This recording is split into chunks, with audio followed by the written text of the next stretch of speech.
આખરે કૂટણખાનાની ફરાર સંચાલિકા પોલીસના ઝપેટે. કેશોદના ટોક ઓફ ધ ટાઉન બનેલા કૂટણખાનાનો કેસનો અંત. કેશોદમાં ગતરોજ ગેરકાયદેસર ચાલતા કૂટણખાનું ઝડપાયું હતું કે જે રેડ દરમિયાન ફરાર થયેલી મુખ્ય સંચાલિકા આખરે પોલીસના ઝપેટે ચડી ગઈ છે. જિલ્લા પોલીસ વડા સુબોધ ઓડેદરાની સૂચના હેઠળ કેશોદ પોલીસે મુખ્ય કેશવ એપાર્ટમેન્ટમાં ચાલતા કૂટણખાનાનો પર્દાફાશ કર્યો તો બોગસ ગ્રાહક મોકલી કરવામાં આવેલી રેડ દરમિયાન 3 શખ્સો ધરપકડ કરવામાં આવી હતી, જ્યારે મુખ્ય સંચાલિકા જ્યોતિબેન અમરદાસ મેસવાણિયા ફરાર થઈ ગઈ હતી. પોલીસે સ્થળ પરથી 4 મોબાઈલ ફોન, રોકડ રકમ સહિત કુલ 67,100 રૂપિયાનો મુદ્દામાલ કબજે કર્યો હતો. તપાસ દરમિયાન ફ્લેટમાંથી 2 મહિલાઓ પણ મળી આવી હતી.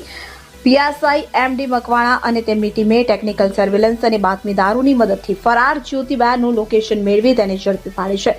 આરોપીઓ વિરુદ્ધ અનૈતિક વ્યાપાર એટલે કે અટકાવ અધિનિયમ હેઠળ ગુનો નોંધાયો છે.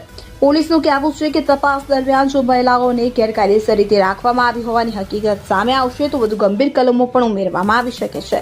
પોલીસે કેશોદ શહેરમાં કૂટણખાના ફરાર મુખ્ય સંચાલિકાની ધરપકડ થતાં જ સમગ્ર પ્રકરણમાં મહત્વનો વળાંક સાથે નવા ખુલાસા સામે આવે તેવી પણ સંભાવનાઓ સેવાઈ રહી છે.